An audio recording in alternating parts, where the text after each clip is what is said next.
আসসালামু আলাইকুম। এখন শুনবেন সংবাদ শিরোনাম। যৌথ বাহিনীর আগ্রাসনে ইরান লেবাননে ৩,০০০ ছাড়ালো প্রাণহানি। আলোচনার সম্ভাবনায় গুরুত্বপূর্ণ অবকাঠামোয় হামলা পরিকল্পনা ১০ দিন পেছালো ট্রাম্প। সরবরাহ ঘাটতিতে রাতভর রাজধানীতে জ্বালানি সংকট। আজ পাম্পগুলোয় তেল পৌঁছালে স্বাভাবিক হওয়ার প্রত্যাশা। বাঘাবাড়ি ডিপোতে পাল্টাপাল্টি অভিযোগ। অন্তর্বর্তী সরকারের সাথে যুক্তরাষ্ট্রের হওয়া চুক্তি নিয়ে সংসদে আলোচনার পরামর্শ বিশ্লেষকদের। পর্যালোচনা চলছে জানালেন পররাষ্ট্র প্রতিমন্ত্রী। দীর্ঘদিন পর হাম ও গুটি বসন্তের প্রাদুর্ভাব। হাসপাতালে বাড়ছে রোগীর সংখ্যা। অসচেতনতা আর টিকার বুস্টার ডোজ না দেয়াকে দুষছেন চিকিৎসকরা। এতক্ষণ শুনছিলেন সংবাদ শিরোনাম। এখন শুনবেন বিস্তারিত সংবাদের আগে আমাদের যমুনা 24 টিভি চ্যানেলটিকে সাবস্ক্রাইব বা ফলো করে আমাদের সাথে থাকুন আর কমেন্ট করে জানান আপনি কোথা থেকে সংবাদ শুনছেন। ইসরায়েলে ক্ষেপণাস্ত্র হামলা অব্যাহত রেখেছে ইরান। বৃহস্পতিবারও কয়েক দফায় রাজধানী সহ একাধিক শহরে মিসাইল ছোড়ে রেভলিউশনারি গার্ড। একজনের প্রাণহানির খবর পাওয়া গেছে, আহত বেশ কয়েকজন। এছাড়া অন্যান্য শহরগুলোতেও মিলছে ক্ষয়ক্ষতির খবর। সংযুক্ত আরব আমিরাত ও কুয়েতেও মিসাইল ড্রোন হামলা চালিয়েছে ইরান। এদিকে ইরান জুড়ে আগ্রাসন চালিয়ে যাচ্ছে যৌথ বাহিনী। পূর্বাঞ্চলে মিলেছে বিস্ফোরণের খবর। ইস্পাহানের একটি কারখানা ব্যাপক ক্ষতিগ্রস্ত। এছাড়া লেবাননের বৈরুত সহ দক্ষিণাঞ্চলেও ব্যাপক হামলা চালিয়ে যাচ্ছে আইডিএফ। যৌথ বাহিনীর চলমান আগ্রাসনে ইরান ও লেবাননে প্রাণহানি ছাড়িয়েছে ৩,০০০।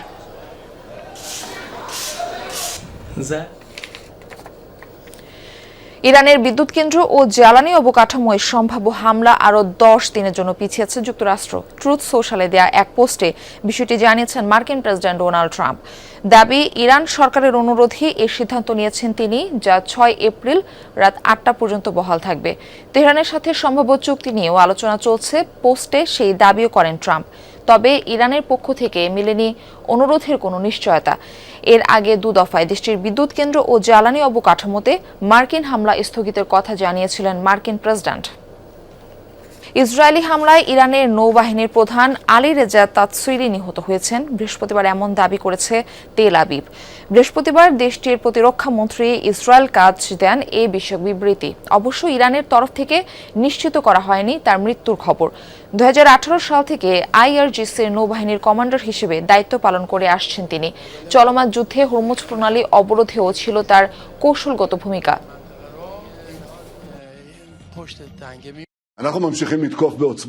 গতকাল ইরানে অভিযান চালিয়ে আমরা আইআরজিসির নৌবাহিনীর কমান্ডারকে নির্মূল করেছি। ইরানের শেষ শীর্ষ নেতাকে হত্যা করা পর্যন্ত এই অভিযান অব্যাহত থাকবে। এটি আমাদের ও আমাদের মিত্র যুক্তরাষ্ট্রের মধ্যকার সহযোগিতার আরও একটি। সরবরাহ সংকটে বৃহস্পতিবার রাতভর জ্বালানি তেল দেওয়া বন্ধ রাখে রাজধানীর প্রায় সবগুলো ফিলিং স্টেশন। শহরে একের পর এক ফিলিং স্টেশন ঘুরেও মেলেনি জ্বালানি। পাম্পগুলোতে ঝুলছে তেল নেই সাইনবোর্ড। সরবরাহ বন্ধ থাকায় বিপাকে মোটরসাইকেল আর ব্যক্তিগত গাড়ি চালকরা। অনেকে ঘন্টার পর ঘন্টা লাইনে দাঁড়িয়েছিলেন, কিন্তু ফিরেছেন খালি হাতে। পাম্প মালিকরা বলছেন, মজুদ ফুরিয়ে যাওয়ায় সাময়িকভাবে বিক্রি বন্ধ রাখতে হয়েছে। আজ ডিপো থেকে তেল পৌঁছালে আবারও স্বাভাবিক হবে কার্যক্রম। তবে গ্রাহকদের কণ্ঠে ক্ষোভ। সংকট নিরসনে সরকারকে দ্রুত কার্যকর উদ্যোগ নেওয়ার আহ্বান তাদের। হেমায়তপুর থেকে পুরো ঢাকা শহর রাত 12টার পরে বের হয়েছে। পুরো ঢাকা শহর রাউন্ড মারতেছে, কোথাও তেল পাচ্ছি না। সবাই বলে তেল, আমাদের সরকার থেকে বলতেছে আমাদের দেশের তেল অফুরন্ত তেল আছে, কোনো তেলের ঘাটতি নেই, কিন্তু আমরা তো তেল পাইতেছি না। তেল না পাই তো গ্যাসের কতক্ষণ গাড়ি চালান যায়? এক ট্যাঙ্কি গ্যাস হলে 60 কিলো চলে। সমাজের একজন ন্যূনতম মানুষ হিসেবে তো আমরা তো দাবি করতে পারি চলার জন্য যে একটু তৈল পাইতে পারি, বলেন। তারা বলতেছে না। এখন এর জবাব কে দেবে? ছুটির দিন বাদে সপ্তাহের 5 দিনই সরগরম সিরাজগঞ্জের বাঘাবাড়ি অয়েল ডিপো। সকাল থেকে বিকাল পর্যন্ত ডিপোর সামনে ভিড় থাকে ট্যাঙ্ক, লরি চালক, পাম্প মালিক আর এজেন্টদের। তবে প্রত্যেকেরই অভিযোগ, ডিপো থেকে চাহিদা মোতাবেক তেল দেয়া হচ্ছে না। কেন প্রয়োজন অনুযায়ী জ্বালানি সরবরাহ হচ্ছে না সে বিষয়ে কথা বলতে নারাজ ডিপো কর্তৃপক্ষ। ইউএনওর দাবি, ভোক্তা পর্যায়ে অতিরিক্ত তেল নিয়ে মজুত করা হচ্ছে। সিরাজগঞ্জ শাহজাদপুরের বাঘাবাড়ি অয়েল ডিপো। এখান থেকেই উত্তরাঞ্চলের 16 জেলা সহ মোট 20 জেলায় সরবরাহ করা হয় জ্বালানি তেল। ডিপোর সামনে ট্যাঙ্ক লরির ভিড় চোখে পড়ার মতন। বন্ধের দিন বাদে এই চিত্র নিত্যদিনের। লরি চালকরা আক্ষেপ করে জানালেন, ঘন্টার পর ঘন্টা দাঁড়িয়ে থেকেও চাহিদা অনুযায়ী তেল মিলছে না। পরবর্তী সরকারের সময় যুক্তরাষ্ট্রের সাথে সই হওয়া চুক্তি নিয়ে সংসদে আলোচনার পরামর্শ দিচ্ছেন বিশ্লেষকরা।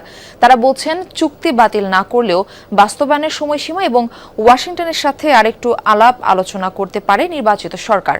পররাষ্ট্র প্রতিমন্ত্রী জানালেন, চুক্তিটি পর্যালোচনা করা হচ্ছে, সংসদ বা বাইরে যে কোনো জায়গায় হতে পারে আলোচনা। সংসদ নির্বাচনের মাত্র 3 দিন আগে 9 ফেব্রুয়ারি যুক্তরাষ্ট্রের সঙ্গে এগ্রিমেন্ট অন রেসিপ্রোকাল ট্রেড বা এআরটি সই করে বাংলাদেশ। এতে যুক্তরাষ্ট্রে বাংলাদেশি পণ্য রপ্তানিতে শুল্ক কমে দাঁড়ায় 19%। বিপরীতে দেশটি থেকে তুলা ও বোয়িং আমদানি সহ নানা শর্ত যুক্ত হয়। যুক্তরাষ্ট্র ছাড়া অন্য কোনো দেশ থেকে পণ্য আমদানিতে নিয়ন্ত্রণের কথাও আছে চুক্তিতে। নির্বাচিত সরকার দায়িত্ব নেয়ার 2 সপ্তাহের মধ্যে ঢাকা সফর করেন দক্ষিণ এশিয়ার দায়িত্বে থাকা যুক্তরাষ্ট্রের সহকারী পররাষ্ট্রমন্ত্রী পল কাপুর। সফরেও ঘুরে ফিরে আসে চুক্তি বাস্তবায়ন প্রসঙ্গ।